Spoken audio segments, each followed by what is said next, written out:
Tomahawk City. I haven't heard that one for a little while. How about that? It's a get-right game. But Luds is going to push back on calling it a slump buster. We'll talk about that. But we don't apologize for wins, and the Stars get a big one tonight, rolling over the Boston Bruins, ending their streak of a 3-game losing skid, and ending the Bruins' 6-game winning streak. I'd say it's a pretty good night. DLS Stars postgame show starts right now. That's like Tune in for the postgame show on DLLS tonight.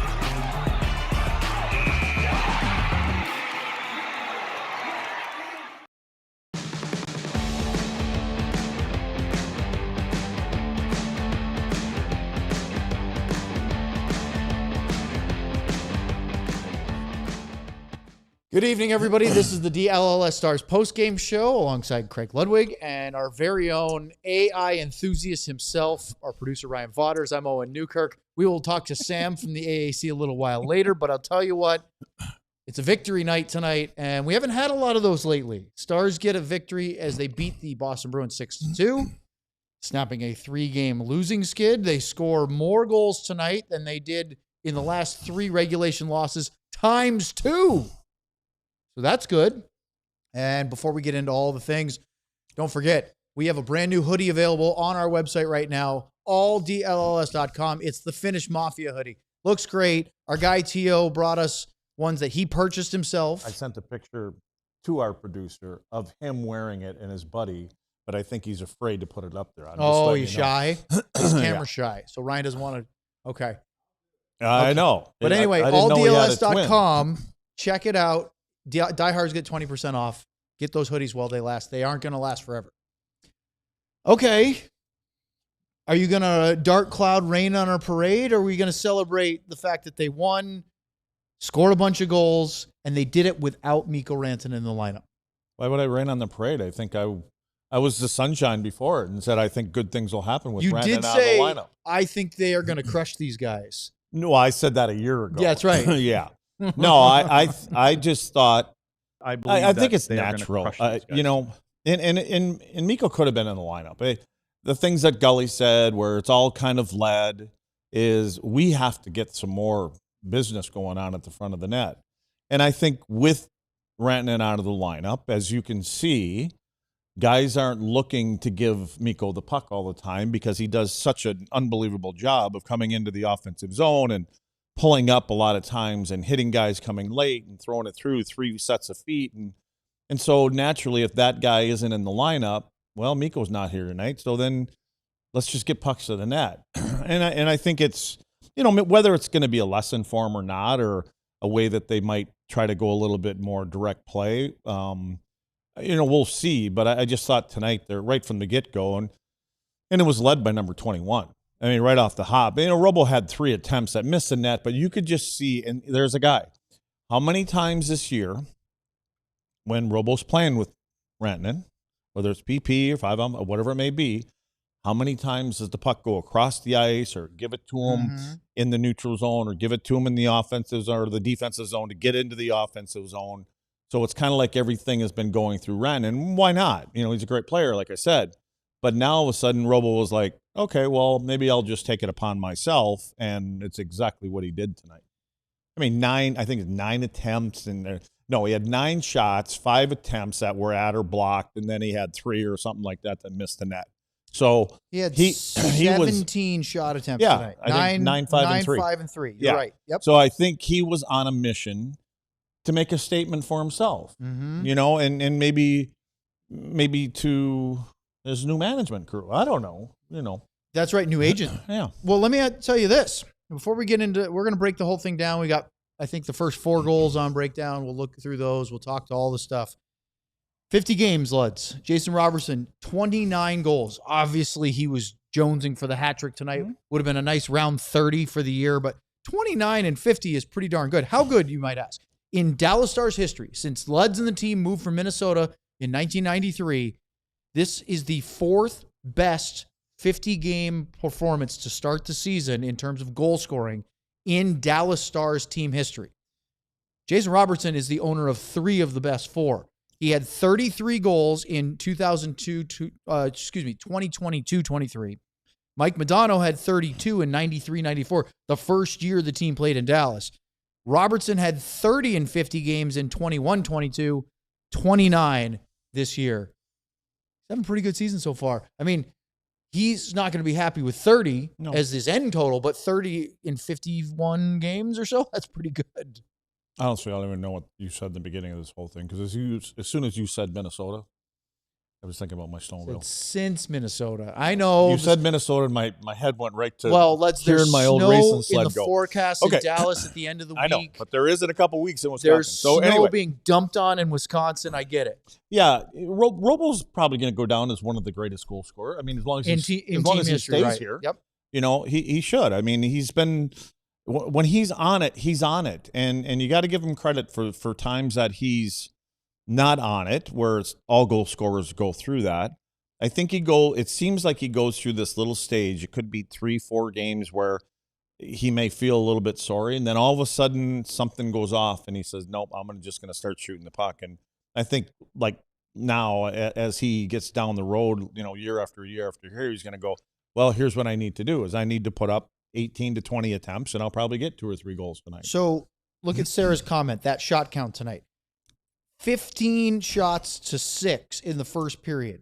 30 shot attempts. Luds, I went through all my notes. In 50 games, that's by far the most shot attempts in a first period for the Stars this entire season. They came out with a purpose. Then, after 2 periods, 32 shots. How many games have they had where they haven't gotten to 32, let alone the first 40 minutes? 56 shot attempts. Third period, they're up big. It didn't matter as much. They only had 5 shots on goal, but the game was well in hand. Is that what you're talking about when they need to get back to flinging pucks at the net? I don't have a ton of, they got the shot, they got the rebound, but they at least put pucks on net tonight. Did you listen to the pregame show? I did. Did you? I think so. Were you paying attention? I mean, at least as much as you were. I'm pretty sure I made a comment that they were going to put up 30-35 tonight. 30 to 35 shots tonight. We could probably run it back if you don't believe me. But do you have it? Did you request it? I brought it up to our producer. I just threw it out there. He didn't. How long ago? Like honestly, 5 seconds before the show? Oh no, it was in the first period. Okay. But unfortunately, they were scoring a few goals, and then just so everybody knows, as soon as we did the 4th breakdown, which was at the first or second, whatever it was. Second period. Yeah, Ryan goes, that's enough. We don't need any more. So we're done. No, I seriously, with everything that Glenn Gullickson had said, and the reading between the lines and things like that, and meeting with certain, you know, all this other kind of stuff. And again, without 96, I just think that I think this will be, we'll see what it is. I was going to say, I think this will be a moving point forward now.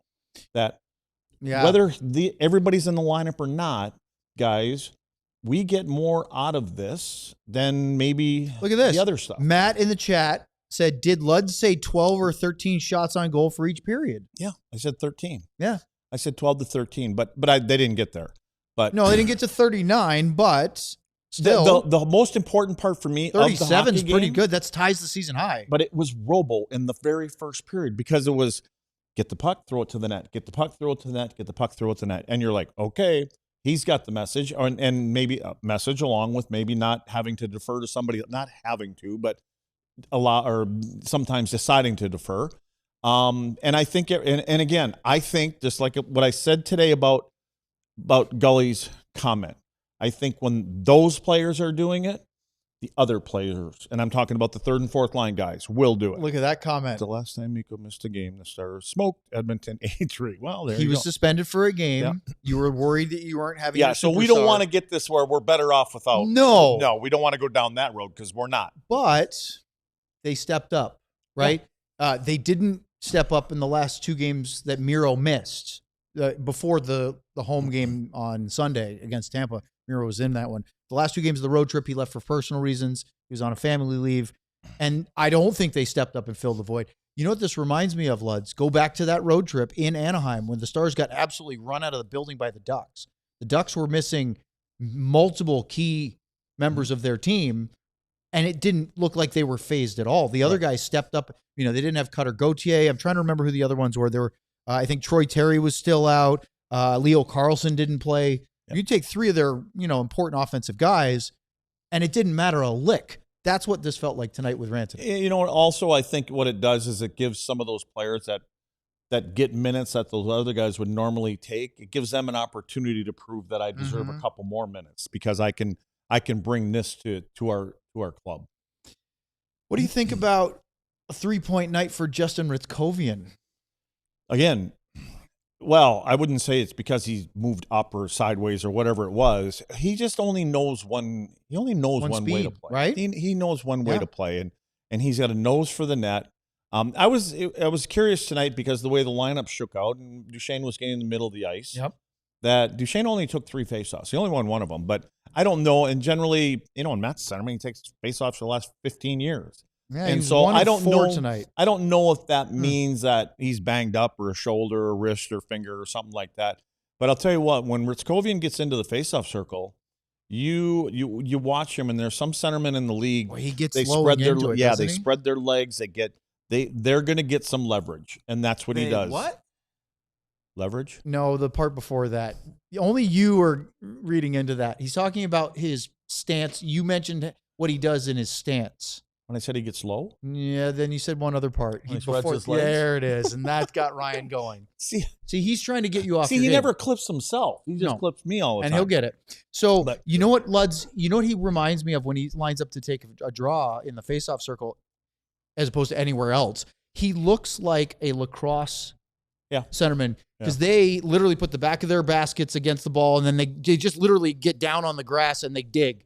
He looks like, he's not a big guy, but boy, does he use that low center of gravity to his favor. And there's somebody else. Is Max Domi do that? I think so. I think there's somebody else. Well, he's also a pretty diminutive Carbo guy. would do it at times too, but again, so much of that is about leverage, Yep. and because of the days of sticking your head across the dot and getting underneath someone, and now you're getting kicked out of it. So you just like the way he goes about it. Remember the old days before they changed the rule where you could literally tie up the guy and then take your glove and bat it back? Oh, yeah. I think Fids was a wizard at that. But Fitz is another one that would dig in on faceoffs, So well, he certainly took that to heart and made sure it was an important part of his game.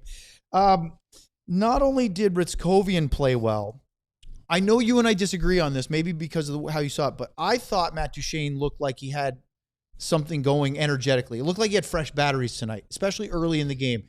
He had, he had a great A on a 2-on-1. He had another chance earlier. He just looked, I don't know, Luds, maybe it's because of who he's playing with. He looked good playing with Wyatt as the guy in the middle and sort of floating to that right-hand side. Well, let me just tell you, if you're playing with Wyatt and Hryckowian, they both have motors on them. Yeah. So you have to keep up. So you're a little afraid of not keeping up. I mean, part of that is that. But when you watch him, I'm not going to say he's hurt yet. He's not hurt. But he, again, I'm not talking like he's 26. He's not. You want to see the quick change of directions, the quick feet, the way he can stop on a dime and create space for himself. Sometimes he's fighting with the puck. Like, it's not cooperating with him. It's not staying on his stick when he wants to do, all those little things. But, and again, he's dealt with the whole head thing and everything else like that. And so I'm sure it's a bit of a thing is process. an interesting point. I just was surprised that the opening faceoff tonight, he's starting in the middle of the ice and he doesn't take the draw. So that's the first thing I thought of. I'm wondering why he wouldn't be taking the faceoff. He can't be that injured if they're moving him up in the lineup, up to the top two line. I mean, I literally asked him yesterday how he was feeling, and he said he felt great. Oh, well, he looked good on the power play. Because he's got more time. I guess what it is when it's 5-on-5 and there's less space out there and there's more congestion, he can't get away from what the little dips he do and get out and pull back and forth. And a couple times he's come down on the offside like he does, and he cuts to the front of the net and the puck doesn't cooperate and he gets away from that. Didn't happen the other game.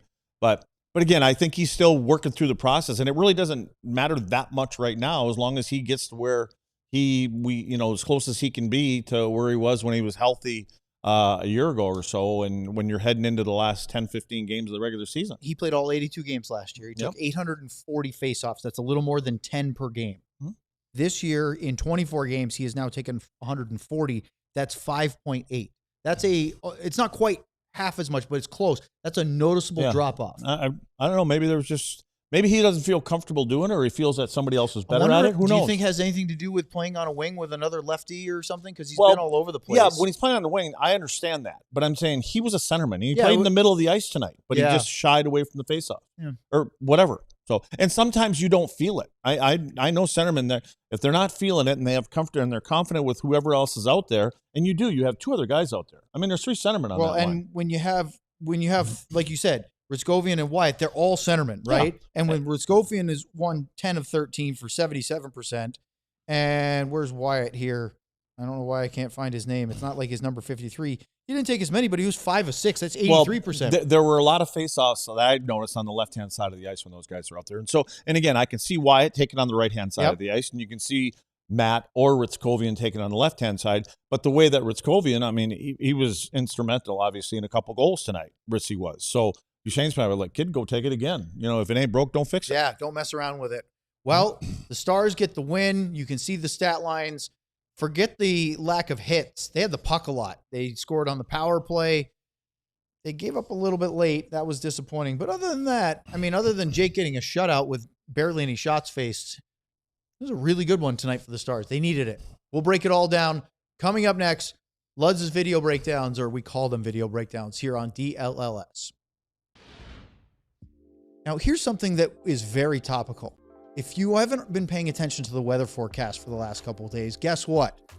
We in North Texas, Dallas and the surrounding Metroplex, might be getting some pretty nasty, for this area at least, winter weather this coming weekend. Friday night, Saturday, Sunday, something like that.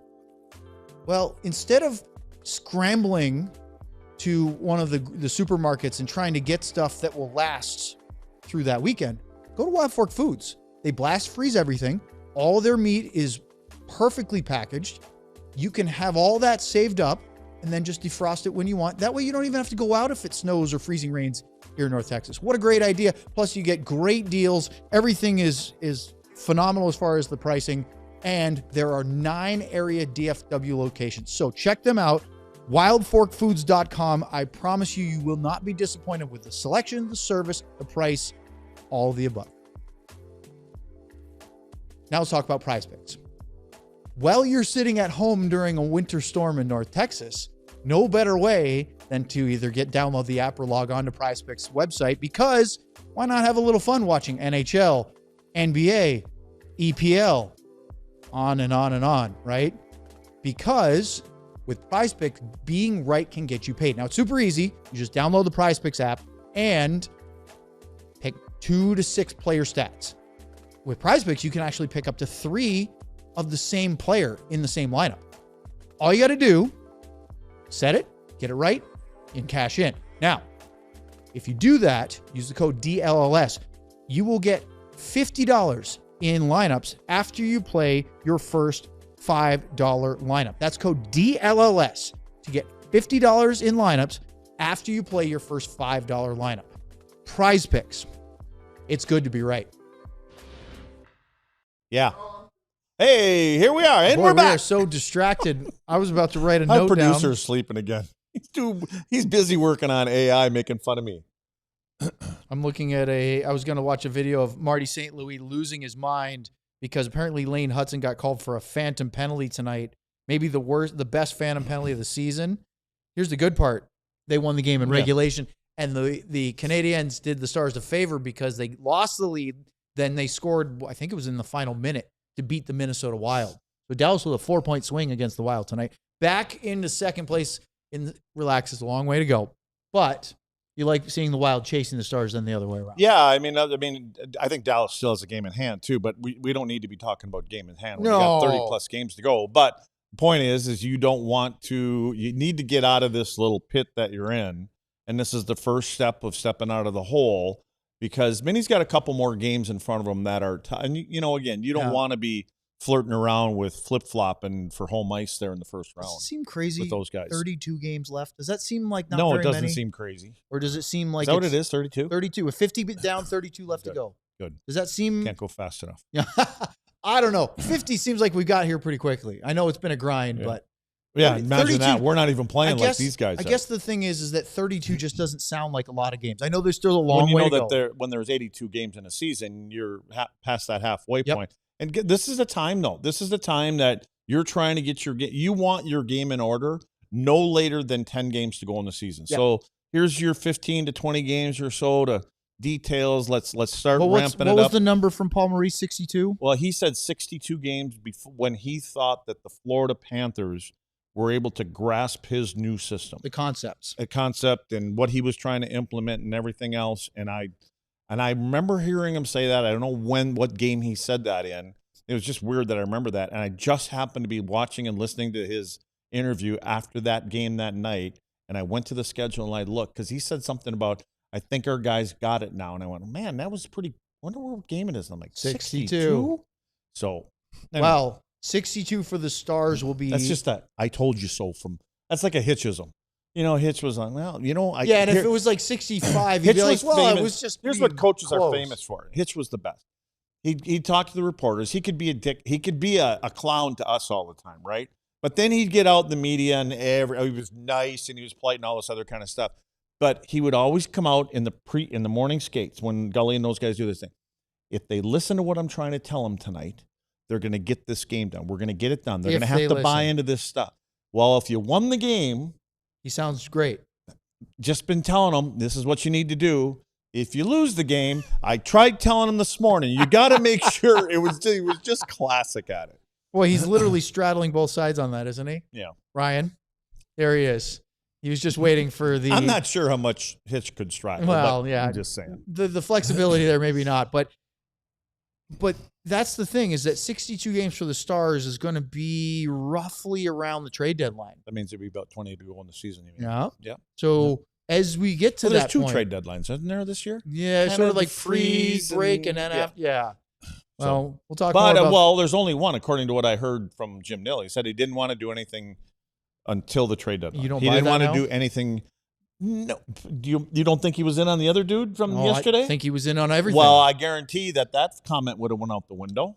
Said, hey, right? It didn't work out. He doesn't want to do that, but that doesn't mean the market allows him to wait. If he can't, he's in on those. It's just a question of whether or not he gets that guy. And Jim is a patient guy. He may be sitting up there this whole time going, everybody just relax. Sure. All you guys, the sky is falling, all this kind of stuff. Well, remember last year, nobody thought about Cody Ceci. They were thinking about, Granlund's name came up. There were some other names. I don't know if Ceci was one that was initially discussed as a target for the defense, and they got them both. I'm still waiting, and we'll get into the breakdowns here in a moment, but I'm still waiting for that guy that the Stars end up that we were like, oh, we weren't even thinking about this guy.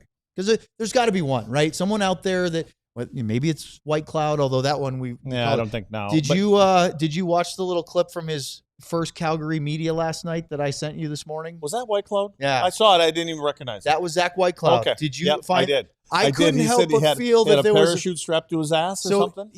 Zach Whitecloud was asked after his first game in Calgary. He flew from Vegas to Calgary yesterday morning, got there at lunchtime, went to the hotel, his bag went to the rink, took a nap. He got there, barely met his teammates, played the game. But he's a vet. He's been around a long time. And they asked him, I guess he had a 2-on-1, and in his post-game availability, somebody asked him, how did it feel, your first game, you barely 5 minutes into the game, you've got the puck on a 2-on-1. And he said, yeah, it felt like I had somebody didn't tell me that I had a parachute strapped to my ass. And the whole media scrum howled. And I immediately thought of that, and I wanted to say, well, you're no lightning bolt when it started, right? Like, you're not, Speedy Gonzalez. Well, Luds, what it reminded me was you. Well, when they told me to dump it in? Yeah. Okay, we don't have to go there anymore. They all know about it. But that's that story. Yeah. That's that sort of defensive defenseman kind of cracking a joke at himself to get a laugh, but also saying, hey, you don't expect to see me. Capobianco, when he scored that goal on the 2-on-1, goes, that could have been Ovechkin over there. I'm probably shooting because I never get those chances. Yeah, well, good job confidence-wise. He scored. Yeah. All right, let's break it down. Stars win 6-2 over the Bruins tonight And they got off to a very nice start in this one, but it was well before the first goal where Dallas was starting to really dictate things. Mavrik Bourque, right after the first power play wasn't great. The first power play unit didn't look great. The second unit, though, looked quite good. And this was an interesting comment that was made in the press box, Luds, was on the first power play of the game, the second unit got legit 50-50 time out there because it wasn't a Mikko double shift. Not saying that he doesn't deserve to be out there for a full. You're saying it, though. But it kind of was interesting. And Bourque had a good look. Swayman made a good save. Minten had a good look on their first power play. Oettinger, by the way, that was their only high danger chance for 2 periods. And then Duchesne on the 2-on-1. And then we had a little extra. Then on the power play, Luds, it was pretty passing, but it started because they shot the puck. That's right. And they didn't hang around too long either. So and then Spotter was in the building tonight, and so they pulled out some of the old Spotter tricks from last season and the season before that, so it finally paid off for them. But I wanted you to notice the clock. So 2-minute power play, 15 seconds are gone. What do? They get the puck moving, and they get the puck up to the net, and then, so they're not wasting and moving pucks around. Next time they get the puck, it's 10 seconds. And ultimately, it's that pass through this seam here. Luckily, Robo, I think, thought it was for him for a moment. Luckily, Hintz's pass almost hit Robo in the skate, and Robo couldn't get it. So if it would have never got over here to Wyatt. And the timing that Wyatt had, because Hintz had some heat on this one, and it was just a one-timer, and he hit it perfectly. Swayman came out and bit, and I do kind of believe that because of where Robo was, he probably thought that there was that shot pass tip kind of play, and Swayman can't be taking care of both of them. He's got to get ready for what the first one's going to be, and that would have been Robo. And I think when Swayman was there kind of getting ready to come to the middle, he never expected to go through, but because I'm sure he saw Robo coming into the middle of the ice like that, but the pass was never meant for him. It was tape to Wyatt. What I particularly loved about that was Robo took the initial shot from the high left slot, sort of top of the left circle. Duchesne won a battle at the crease to not allow Swayman to cover the puck. But then Robo followed, and he ends up winning the battle behind the net on his own shot rebound, tips it to Wyatt, and then they triangle Heiskanen over to Hintz, back to Wyatt. It's a heck of a shot, but it's because of that retrieval and the extra effort. Robo did it the whole night. Yeah. All over the ice. Yeah, he was fired up tonight. He was working hard on the walls, and he kept on moving. He tracked a couple guys down from up behind, especially in the offensive zone, because that's where he's hungry and he wants the puck. So he was really good tonight, obviously. That makes it 1-0. Power play, Gold Stars. Power play has not been good lately, so they were able to do that and look really pretty. Then they get a second power play, and they had some chances. Miro Heiskanen had a great look only after Matt Duchesne's beautiful little saucer pass hopped over. He landed it flat, but it hopped over Hintz's stick, because I thought that was for Hintz, not for Heiskanen. But he had an open look. Swayman stopped that. And then Mavrik Bourque, well, he was determined. I'm not so sure the second one that went in was actually going in if it didn't hit Aspero, the Bruins defenseman. But break it down for us. It wasn't going in. It went off his stick. Yeah. It was anyway, it was a nice play by Bourque. But here's what happened. I don't know what Boston was doing, how they were recovering. I know a lot of it had to do with Dallas getting pucks to the net, because they play this straight box and they're in that spot, and they're leaving the middle of the ice open, but their guy on the left-hand side always took it away. But then all of a sudden, because of the shots that were coming to the net, they were going back and forth. Now they get out of what they want to be in. And so now all of a sudden there's a lot of space out here. And when there's a lot of space out here, Thomas Harley gets this puck, and what he does, he sells shot. His eyes are looking at the net. He's looking at the goaltender. And so what happens is you've got a defenseman that wants to come, actually, it was a forward, that comes out. He wants to block this shot, and he's still looking at the net. And that guy that's coming out, he's looking at Harley's eyes. That's what you do. You want to know where he's shooting it. He's selling shot the whole time. Boy, I thought he was going to shoot it. Oh, yeah, everybody did. But look at his head. Look at Harley's head. Oh, his he's head looking to the right, He's isn't he? looking right at the goaltender right now, and that's why this forward comes out, gets in that lane, and then look at his stick, and he's still looking at the net, and he just bypasses him. And it gets over to Bourque. Bourque, again, nice shot. Great save by Swayman. Unbelievable save. Yeah, it's a great save by Swayman. And then when he follows up the play, You can see where Bourque, and what he did, Mavrik took his time on this. He didn't just slam it into him. He took it, he kind of cradled it a little bit. He saw a hole, and then he slid it right underneath the swayman. It was a great play by Bourque. Great patience by Bourque to be in that situation where most guys are just going to bang it, but he waited enough where he found a little crack, and somehow it gets underneath the stick. Oh, no, this one went over the top of the stick, actually, so it must have hopped. But regardless, it was a nice play all the way around. 2 power play goals in the first period, 2-0 Stars with the lead. As I mentioned before, 15 shots on goal, 30 shot attempts. He did a lot of really good things. I had 6-2 high danger chances. They look great. And, yeah, there you have it. After the first period, they're in good shape. Against Tampa, they were in good shape, but they didn't have the lead after one period. And then they fell apart in the second period. That would not happen tonight. We'll break that down and talk to Sam next here on DLLS. Monarch is more than just a budgeting app. In fact, if you don't know about Monarch, you haven't been watching the DLS Stars podcast. But there's no time like the present to learn. What Monarch is, in fact, it is a great budgeting app because it was named the 2025 best budgeting app by the Wall Street Journal. But it's also Forbes' best app for couples. Why? Because, well, we all know, or at least most of us do, that money is one of the biggest sources of disagreement in a relationship. So if you know where you stand, if you're not leaving money at the table, if you know where your investments are, if you know what you're dealing with 401ks or properties, or of course, just your regular accounts, Monarch is the perfect way to keep everything organized and maybe have a little extra. You don't have to worry about spreadsheets. Maybe you have a little extra vacation money floating around there. So don't let financial opportunities slip through the cracks. Use code DLLS at monarch.com in your browser for half off your first year. That's 50% off your first year at monarch.com with code DLLS. The DLLS YouTube Supporters Club. We talk about it a lot. We have Diehards. We have Supporters Club members, that little SC badge. Of course, we talk about badges. I know Harry loves his line. We don't need no stinking badges. But you do because you stand out. If you are true sicko level stuff, we always talk about it. If you are really into the DLS Stars pod, which we appreciate, and you're in the live broadcast on YouTube, in the chat, like right now, the SC badge stands out if you join that. Plus, you get access to all the little emojis, whether it's the Luds emoji, the Bing Bong, the Stanley Cone. There's also other ones for the Mavs and the Cowboys and the Rangers. And that's okay too, but we love the Stars ones. So check out the Supporters Club. Sign up. It's true sicko level stuff, but you won't be disappointed.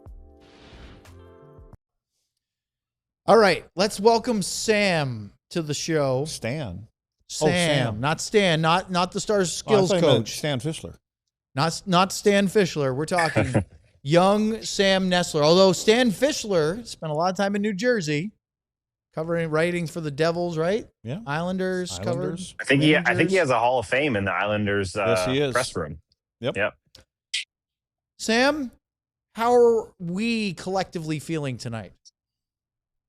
Weight off the shoulders, I think, is a good way to explain it. It felt, I think, more important than the actual win. Like winning, they need wins right now, obviously, but the way they played that game was huge for their confidence. They dominated every facet of the game. They were winning every puck battle. They were tougher on pucks in front of their own net.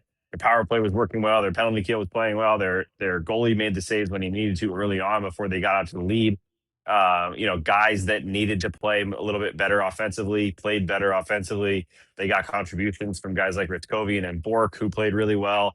I think this was just one of those feel-good games that this team desperately needed. And Glenn Gulutzan said it proves that we're still one of the best teams in the league, and that as much as your standings can still say you are, that feeling can go away when they start going through stretches like they have. So just a big one to get the relief and the momentum going forward. But Gulutzan did say that Mikko Rantanen was questionable until about 2 hours before the puck drop. So they didn't know whether he was going to go or not. And that was the reason they kind of shifted all the lines around, kind of throwing people around. He said he really wanted Hryckowian at center, and he wanted him to be with Beck and in more of a checking role. And I asked him directly, I said, what made Duchesne the right choice for going up there? And he said, I talked to Duchesne today for a while after morning skate.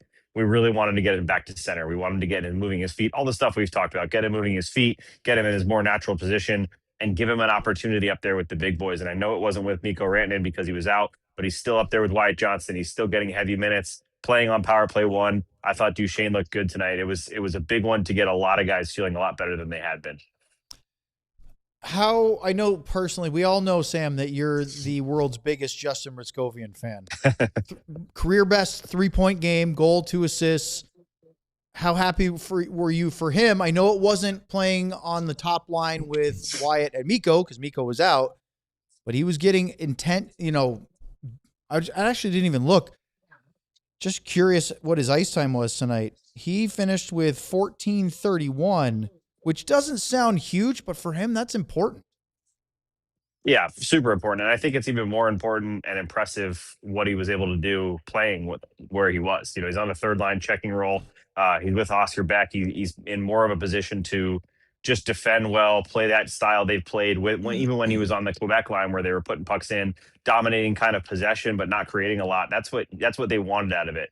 To add to it where he's getting chances, they're creating offense. He gets the goal. Looks great on the assist on the Lindell goal by winning the draw against one of their better face-off guys, and then crashing the net and providing the drive-by screen, kind of trying to go for a deflection along with Jamie Benn.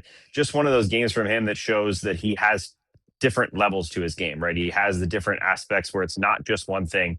And we asked each player about him tonight after in post game, and each one of them said, hard work was the first thing that came out of the mouth. He works so hard on the ice. He works so hard off the ice, and he keeps everything level. And then you talk to him, and he's not going up or down. He's keeping everything even keel. Just moving on. It was a good first 20 minutes. We wanted to play better. It was good for me, but I'm going to put my phone on Do Not Disturb so I don't get too many texts tonight and get distracted from moving on to Columbus. Like, the guy is so straightforward in business. The only time we got a little bit of a smile out of him was when I asked him how awkward it was to celebrate a goal all by himself for 30 seconds until the rest of his team realized that it was a goal. And he said, no one trusted me. I kept telling him it was in and nobody trusted me. So he's having a lot of fun. And I think the guys feed off of his energy because he does bring a lot of energy. Yeah, it wasn't quite Patrick Kane in the Stanley Cup final against Philadelphia, but Hryckowian was the only one on the ice for a little while. Maybe Swayman that knew that puck went in. Yeah. Yeah, well, I just saw somebody up there say something about he's becoming the new favorite. Chaotic said, Ritzy is becoming my new favorite Stars player. He's so damn gritty and relentless. Yeah. Remember when Antoine Roussel was everybody's favorite? Oh, yeah. I do. It's kind of towards the end where he just kept, and me too. I mean, I love the way that he played the game, but it was all about the 10-minute misconducts at the end of games just to get your Pims up there. I was kind of losing interest. You thought it was a bit for show? Yeah, well, I'm just saying, I know you want to get up there in the Pim colony. But. I think Antoine, who I thought he was a bit more of a verbal antagonist. And I think Hryckowian just tends to irritate just because of the way he plays. Like I felt like Roussel was looking to upset, annoy, and piss people off. He'd give a little bit more of those after the whistle, little jabs to the back of the knee or whatever, just to irritate a little bit more. I think Hryckowian is looking to be a thorn, but I don't know if he's looking to be quite in the same style. Yeah, no, he's not as dumb. Yeah, I mean, well, not. I shouldn't say dumb. Clip that one there, Ryan. He's not as dumb. I love it. All right, move on. I will say one more thing about Hryckowian. I'm sitting next to Robert Tiffin, friend of the show and guest of the show, tomorrow on our DLS podcast at 2:00. It's an off day tomorrow for the boys, so Robert will be in studio. We'll get to be there nice and early. How about that? No practice tomorrow, which is a beauty thing. But I'm sitting next to Robert, and he's the one picking the 3 stars. And I will say, I may have been in his ear a little bit because Justin Hryckowian was the number 1 star of the game tonight at the AAC. So well earned, but I don't get to vote for those. But I think I had a little bit of insight on that one. What do you mean you don't get to vote for those? They don't ask. I'm not on that list. I'm not on that list. Nope. How? I got blackballed. Is that what they call it when they? Yeah, the surfing blacklisted.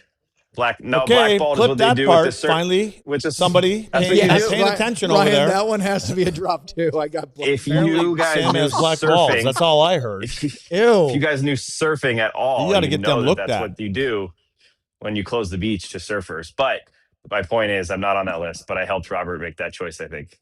So, be gangrene or something. Robert had the following 3 stars. Hryckowian 1, Oettinger 2, Robertson 3. Who was 1? Ritz. Yeah. I have no problem with that. I understand why Oettinger was solid. I would have had Otter 3 and Robo 2 because I thought Robo was really dangerous. Was the official Oettinger? I thought he switched it to Miro. According to the stat sheet, it still says Hryckowian, Oettinger, Robertson. I think he had Oettinger when he had the shutout, and then when they lost it, he switched it. I thought, but maybe not. One other thing though that I really liked from Goliason before I forget about it is he mentioned, I was talking about the way they played the game was important. He said he was asked about the tactical part of the game. They looked really good on the zone entries. They looked great on the breakouts against. They were really good at defending that area of the ice. But he said we got away from that stuff tonight. We didn't look too much into tactics. We didn't look at how we have to play them in this exact area or what we have to do in this area. He said we went away from the micro stuff and went to the macro. We said dominate play with energy, be simple, get the puck to the net, all the basic stuff that wins you games more so than the little nitpicky tactical stuff that comes in the fine points of the game. And he said this before on the father's trip. He said, we just wanted to play how our dad would have told us to play when we were growing up. Go do all the things that would have made him proud when he comes down and talks to you after the game. And then right at the end, he said, and there was one more message, go have fun doing it. And this team looked like a team that had a lot of fun tonight. How important is that for you? Obviously, winning fun? Obviously, you've been around me? Well, yes. Luds is the ambassador of fun. You've probably had that title at some point. Which part? The ambassador of fun? No. What you're saying, how important? Well, obviously winning is, in the NHL, it's not just about smiles and sunshine. It results. But keeping in a grind, keeping it light, trying to enjoy the journey, the experience, while also winning. I think you can't just be miserable winning. You can lose the game as long as everybody's in the fight with you. You can respect it and you can still be going through it together. It's just that when you lose interest a lot of time, or not losing it, you're disappointed, or it's when you don't have everybody on the same page, and you got guys that are trying to do kind of on their own program. And I played on a couple teams, or I should say, with some guys that were on their own schedule. It seemed like, but generally over the first 40 to 60 games, you end up pulling them onto your thing because there's more of us than there are two or three of them. So I don't think this team has that. I think this team is very tight, and they just have to start learning these kind of lessons. Now what you want to do is be able to put one on top of the other. And when Mikko comes back, because I sound like I'm putting this on Rand, and I'm not, but they played more direct tonight. There was more things that were being funneled, meaning bodies. I got a question for them and everything. So what do they do when Rantanen's back in the lineup, presumably against Columbus, to channel this with him? I'm not saying that they can't play that way with him, but how do they? How do they not overly defer to him? No, it's on Mikko. To me, all I would be asking Rantanen is power play or coming down the wall, fire a couple at the net right away. And I know it's almost like you say you want to waste them, but let's get everybody doing the same thing. Because if Rantanen does that, you're going to play differently against Rantanen, because right now you don't play like that against Rantanen. Because you're assuming pass. He's a pass-first guy. I mean, he always has been. He's not going to change. I don't think he's going to change at all. But I think that if he does send a couple there, my biggest thing is when Rantanen gets on the goal line to the left of the goaltender, you want him to see him stuff I want him to see come out and wrap it a couple times. And that will loosen other things like up, Robo did because tonight. what will happen is the offside defenseman will have to come to him now, and then Rantanen's got this ability to find this little seam between his feet and foot and stick. He'll slide it to somebody, because eventually, yes, you put that on a goaltender, he has to make that save, but you're naturally, as penalty killers, you're going to gravitate to that area because he's such a big body and he can basically shield everybody off him. He can get 2 or 3 good whacks, and he's got hands under there. I think he can create more for other guys or himself by doing that. So, Sam, they don't have practice tomorrow. There's a flu going through or an illness going through the team, but they got to win, and they're going to hop on a plane tomorrow for Columbus. I would imagine that the mood has drastically improved. I know it's only one win, but you can't win more than 2 points in a night. You might as well celebrate it a little bit. Yeah, for sure. And I think that I would be surprised if they had the day off tomorrow if they lost this game, especially if they lost it in a sense of not playing well. It wouldn't be a good look, would it? Dragging a little bit. It wouldn't feel good. It wouldn't look good. And I would highly doubt it. So getting the day off is big because they need it. They're sick again. They got guys that are fighting it. They've played a lot of hockey. I know we just keep saying that on repeat, and it's not going to end anytime soon. But the key that I keep going back to, and Lindell said this in his postgame after giving Mike Heika a ton of crap for asking to talk to Lindell, the usual. He said it's about the way we played, right? We're excited that we won. We're excited we scored 6 goals, but the way we played throughout the game is what gives us the confidence that we can go do it again. It's not like, oh man, we had 20 shots and we scored 7 to win this game because we were picking corners or the goalie wasn't playing well. They played that game against a very hot team. This is not like Boston is bottom of the league here. They're 8-1. They were 8-1 coming in. Yep. They were defending super well. They came and they took it to them from the start of the game. And other than a breakdown here and there was really nothing that they gave Boston. Jake even said, I think Mike asked him comparatively to Jeremy Swayman, and he was like, it's not me against him, but he had no chance. They left him hung out to dry, and that's exactly the case. By the way, WEI, which was one of the big sports radio stations in Boston, they tweeted a headline: Bruins win streak ends with one of their worst losses of the season. That always feels good when you're the team that does that to them. That's nice. Yeah. I wonder about this, and then we'll go to break and we'll get back to the breakdowns and all the fun in the super chats. I don't think the Bruins are as good as their 8-1-1 record over the last 10 and now 8-2-1. And I don't think the Stars are as bad as their 2-6-4 record coming into tonight's game. More of the latter than the first, because the Bruins are a middle of the road team. Yeah. I mean, they've had a really good stretch. They've played well under a new coach, and he's put some other structure in there, and so I think they're probably ahead of where they expected to be. I think so too overall, but they're pleasantly surprised the way it's going. I didn't even know Pasta played till halfway through the game tonight. Yeah. I mean, there was the one time he danced Robo dances him on the wall on Robo's second goal, that shorty that went upstairs on Swayman. It's a heck of a shot. I mean, he made Pasta look like a fool on that, and Pasta just kind of turned and skated away and shook his head like, I'm going back to sleep, because I had to try to wake up for 1 or 2 shifts. That was one of those live to fight another day kind of shifts for him. So, well, Sam, I'm excited that you don't have to worry about stopping off to let the dog out between practice and the show tomorrow. So look forward to seeing you in studio with Robert tomorrow afternoon. All right, boys. I'll see you tomorrow. There you go. Sam Nestler over at American Airlines Center. Luds and I and the breakdowns and the super chats continue next here on DLLS. This is a live one. Oh, I thought there was more other live recorded things. Nope. Okay. Do you want to start with the Finnish Mafia shirt again, Ryan? Our supermodel? I'm hoping that. So everybody knows, if you don't know, T.O. came in yesterday, just honored all of us with 5 of these. 5 or 6 of us? It was 5 of us. No. Because it was. It was 5. No, because it was Sean, Yumi, Sam, and Ryan. Right.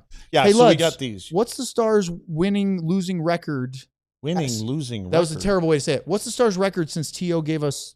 I think we're undefeated. I think so. Yeah. How about that? We might have to AI TO into one, but we did have a model. I noticed we had a model sitting up next to me tonight, and everybody wants to make fun of me, or he makes fun of me all the time. Well, Ryan doesn't like to put himself on camera. I was going through the family tree, and I didn't realize that these guys were related here. So, look at him and Biggie. We got to get big. Well, we can't get him. Well, he's got a hoodie, but I just figured that there we go. The finish is kind of blurry on that. Did you have the hood up? He had it up the whole time. I was going to say, because when I got back here for the third period, you had the hood down. Yeah. Yeah, it was a little chilly in here. Yeah, and he's not got a lot up on the roof up there. That's so true. Yeah. Got to keep the cranium Anyway, so warm. there's the Finnish Mafia shirt and his, I don't know. I love it. AllDLS.com. Not only can you get those great hoodies, hats, T-shirts, you also can sign up to be a diehard. And Luds will be happy to show you where that QR code is right here. when it spins around. Look at that. Right See it Scan that, AllDLS.com. Sign up today. If you have never been a diehard before and you sign up, not only you get a year of all the access to all the writing and everything else that we do as a diehard, you also get a free T-shirt of your choice. Plus, you get a discount on things like those hoodies and events. I hear we have another fun event coming up. I don't know if we'll have any details of that. Can we talk about it? So, do you have details that he hasn't? He teased it to us yesterday. No details. He said, I asked him if we can promo it yesterday. He said January 31st, which is a Saturday night, correct? You guys are looking at me like you have 3 heads. Saturday night. I think everybody can figure out what night it is. It is against the Utah Mammoth. Stars are on the road. It's an 8 o'clock Central Time game on Victory Plus. And I believe the Dallas Mavericks are playing on that night as well. It is, at Houston, and that's a 7:30, so 30 minutes apart. Both the Stars and Mavs shows will be here, and apparently we're doing a DLS takeover in the studio. Is that right? Oh, that's what Ben said. So he said that. I thought this was I guess we're going to have different. Diehards. I thought we were going on a road here, and I think it's a Mavs watch along too. What? Wild Fork Foods, Luds. Guys from Wild Fork Foods will be here cooking for us. Oh, I thought this was a different event. No. We're going on a road trip. That's in March, Oh, I think. okay. Maybe. But we're going to have a DLLS studio takeover on the 31st. Are the Mavs guys going to be here too? Oh, yeah. Mavs, Stars, food from Wild Fork. I'm gonna have to More get my details, I'm earplugs sure, out coming now. soon. But hit up GM Ben because that's all the details. So he we're gave gonna us. be trying to yell over KG all night. We could set up our Stars Lounge At Hooters? No, the one we do right here in the conference room. Oh, yeah, Right? I suppose. What would be really funny is they do all that, and then all the diehards want to watch the hockey game with us, so that we're all in a little cramped room. It'll be called. It's gonna be a Takeover. Yes. Oh, it's all gonna right. be a takeover. Let's get back to the breakdowns because we have two more, and then we'll get to your super chat. So, Luds, this third goal, Stars up 2-0 after one. I felt like the Bruins were starting to build a little something. I got some chances, nothing high danger, but they had a few more of the put pucks on net to start the second period, and then this puck went in. It actually looked like nothing, right? But again, Ritzy Ritz digs in and off the faceoff again, wins a big faceoff, starts it out again. Not Matt Duchesne or anybody else. Ryan, I hate to tell you, but we've already done this one once. Okay, so I mean, maybe we should do it over again.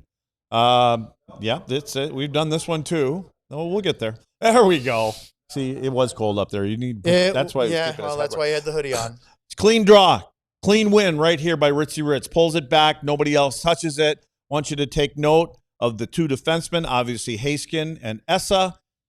They do this all the time, but what nice about it is when the draw is won, it's a little bump over to Esa. He's already on his one-timer side. He's a lefty, so this thing comes through. And as penalty killers, and you're trying to get out of the zone, you come straight out, and the reason that you move closer to this is because there's a lane between those penalty killers. And the most important part about it is that when penalty killers, their team has lost the faceoff, they have to get out. They've got to get out and cover the guys and try to block shots. And then what happens is you get the puck up right away instead of making passes. Now they're coming out, puck's going that way, and then you outnumber eventually. And then Ritzy, I had to look at this a few different times because his little thing made it look like he may have tipped it. He didn't. But ultimately, you could see where Swayman was looking over to his left, and it ends up going back to his right, and it just finds a hole right through the middle. And there is a puck right there. That's where it kind of sneaks over. I don't know if it went over his shoulder a little bit, but whatever. But again, because of Hryckowian, the face-off, the drive to the net, confusion, takes the eyes away. Esa gets the goal, but Ritzy does most of the work. So I loved what he did. I love the fact that kind of stemmed the little mini push the Bruins were doing because Luds, after that, to me, that was the we'll call it the dagger or whatever. To me, that ended any chance of them rallying because good period. But if Boston finds a way to get a goal and it's 2-1, you wonder if the Stars start going, oh, here we go again. Yep. Well, they didn't do that. And then it was Rope Hintz on a 2-on-1, great sauce pass. Gets behind the D from Robo. Good save by Swayman. Then he gets another chance, hits the right post on a rebound where he kicks it at the top of the crease and then shaves the right post behind Swayman. Rope couldn't believe he didn't score, but it was Justin Hryckowian on a rebound, Buds, which you've been clamoring for more second chance opportunities off a face-off win. They had to use video review, but they counted. Yeah, it was nice how, again, the same old thing. It really starts out the same way. Hryckowian with another clean face-off again. And again, guys got to get out. But what happens here is this puck just sails through, finds a little hole. Esa, I think it was Esa that shot the puck, or it might have been Miro. No, this was Harley. I believe this was Thomas Harley shot this one. And anyway, so the rebound comes out. Then Ritzy's driving to the net. He gets it on his foot, and he doesn't really kick it, but it bounces off of his foot. And then it's Kostelic, who ends up coming over here to take Hryckowian, And as he's coming back to the front of the net, his stick catches the puck, and it's what actually propels it between the legs of Swayman. And then right here, Ritzy's standing right there. He realizes that puck is right there over that line. He gets credit for it, but it was just funny how this goal worked out. I mean, a couple of them. You even look at Bourque's goal tonight.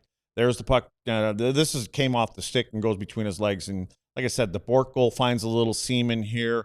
This one here finds another little area through Swayman tonight. And good on Ritzy. But again, both goals are a result of the face-off and him driving to the front of the net. We don't have breakdowns for the 2 goals by Robo in the third period that made it 5 and 6-0. The first one was on a wraparound. Soft. Which Swayman didn't play that right. That one didn't look great from his standpoint. No, but Robo, you talked about 50-50s earlier. Yep. Robo won a battle behind the net on that one. That's where he comes out and wraps it. And, yeah, I don't think Swayman played that properly. And then the 6th one is a postage stamp. Yeah. That thing there, it was classic, though, because Pastrnak comes over there and he gives him a little dipsy-do and how do you do? And then Pasta goes right. Robo goes to his right. And he's going a total way. Robo knew exactly what he wanted to do with this puck. I mean, once he got about to the face-off dot, he goes over the left shoulder, short side on Swayman, and it's about the size of a postage stamp. And and you know what? What a lot of guys are doing right there, it's not even so much about picking that spot. You're trying to catch the side of his head. Trying to bank it off his mask. And I think he may have hit a little bit of his shoulder or his pad on that. And anyway, sniper right there. The 2 goals, so they pulled Swayman after the 6th goal. That was get him out of here. Yeah. It's not our night. So in comes Korpisalo. Stars had a couple of chances, but not really much on him. Morgan Geekie scores a power play goal, tipping in a Pasta slap shot from the point. Yeah, my pet peeve of mine. As a defenseman especially, you've got to get sticks up. You got to get sticks up, and it's a timing thing. You play it off the shot. Don't go over the top, go underneath, and lift it up. Labushkin wants to kind of go over, push him down a little bit. They've got leverage that way, and it ultimately just catches the shaft of a stick. And then Fraser Minten scores a backhander spinning in the slot where he held off Thomas Harley and then went 5-hole. Oh, it started out higher than that. Blackwell loses a battle on the way out. There's a 50-51 there. Harley doesn't contain him, and then obviously there's a goal that's scored there. But not a lot of damage done. Nope. So Otter doesn't get the shutout. I'm sure he would have liked that, but otherwise, Stars win 6-2. Really, really good win.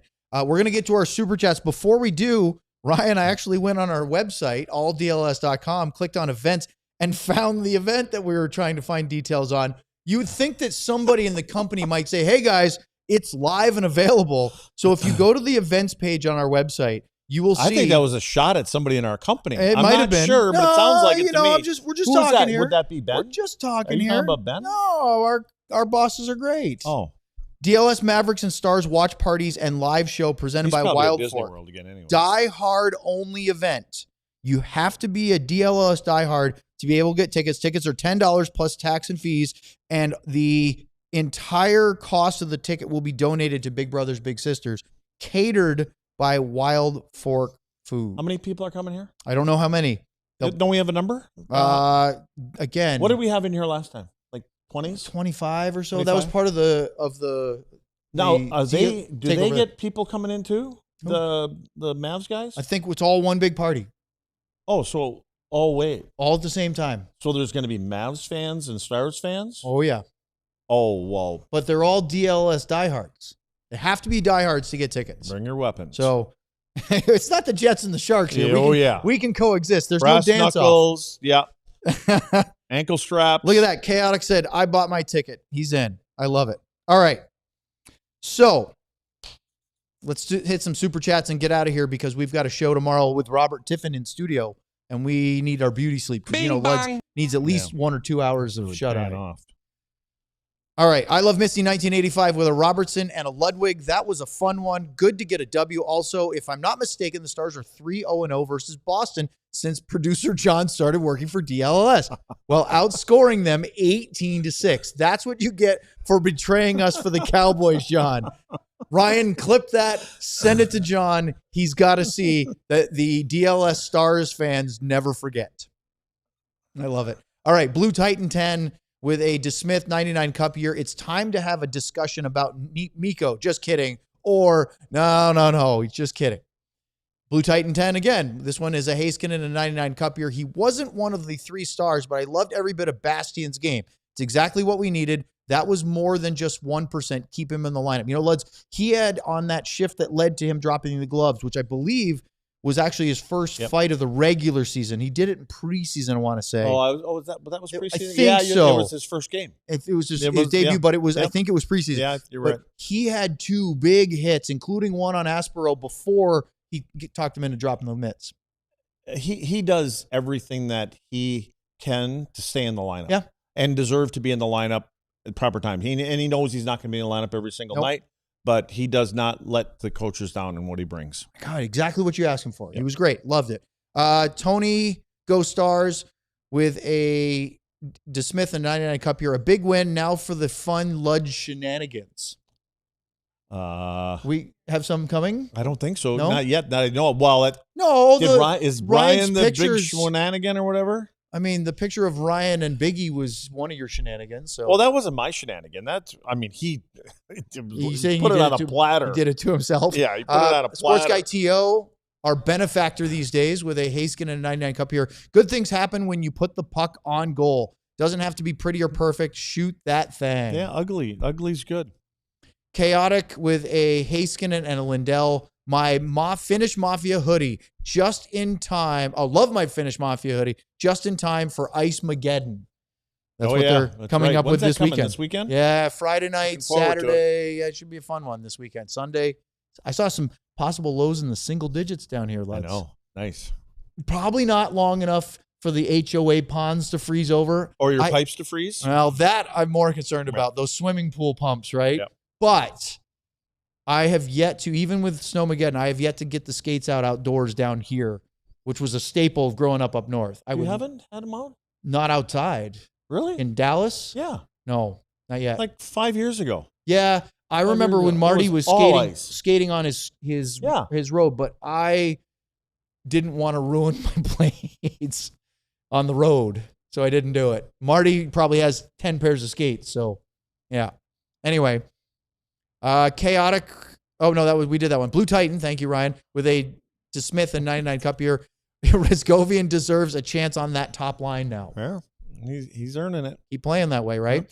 Grundle Gobbler with a DeSmith 99 Cup year. Way more point shots, even if they weren't grade A. Right? 100%. Just don't get them blocked. Get them to the good things happen when you put the puck to the net. Grundle Gobbler with another DeSmith 99 Cup year. And those shots are the ones that get Harley going.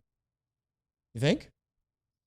Yeah. The funny thing about that goal from Bourque was when Harley loaded up and didn't shoot it, before it got to Bourque, I went, oh, shoot that. I wanted him because Hryckowian played it back to the high slide. He's wide open. I'm thinking he's going to pick a corner, and then he does it. And so the puck, I mean, it was literally a split second. It hasn't gotten to Bourque yet. And in my head, I went, oh, he should shoot that. And then it's grade A, and he finishes. And I go, all right, that worked. He's an Olympian. He knows what he's doing. Yeah, I guess he does. Let's see. The next one goes to Meaty Hammer with a DeSmith 99 Cup year. Yes, more that. That good, win good hockey fun. See, ugly's good.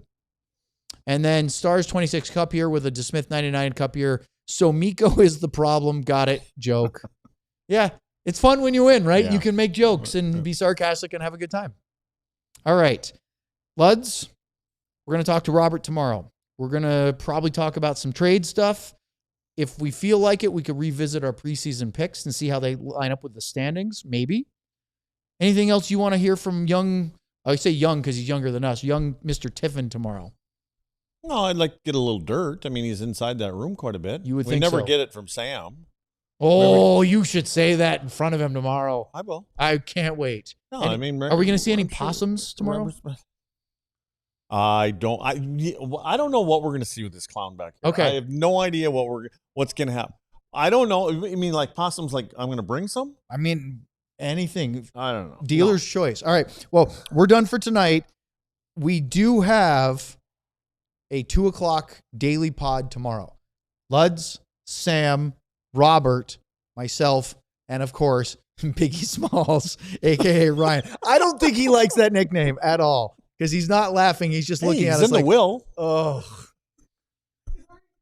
Oh, poor Biggie. Anyway, Stars win tonight. Thank you so much for joining us. Great super chats. Get those DLLS in-studio Stars Mav takeover tickets. It's not much, $10 plus tax and fees. Proceeds donated to Big Brother, Big Sisters. Wild Fork Foods will bring food, cook it. It'll be great, and we'll have some fun on January 31st. Until then, we'll see you tomorrow. Not your fault, Ryan. You can't pick your family. Oh, look at that. We all silly like the mayor.